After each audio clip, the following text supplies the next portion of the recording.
سالی سے نکاح جائز نہیں تو پردہ کیوں ضروری ہے؟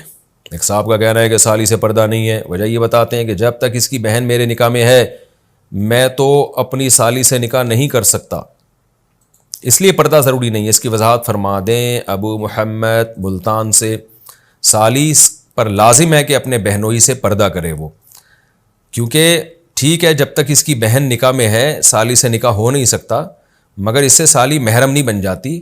محرم وہ رشتہ ہوتا ہے جس سے کبھی بھی قیامت تک نکاح نہیں ہو سکتا، جیسے ساس ہے کبھی بھی نہیں نکاح ہو سکتا، چاہے اس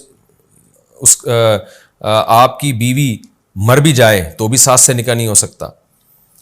اسی طرح سسر سے کبھی نکاح نہیں ہو سکتا، چاہے آپ کا شوہر مر جائے تو بھی سسر سے نکاح نہیں ہو سکتا۔ اور اسی طرح سے جو ہے سوتیلی بیٹی ہے کبھی بھی نکاح نہیں ہو سکتا اس سے، تو وہ محرم ہے۔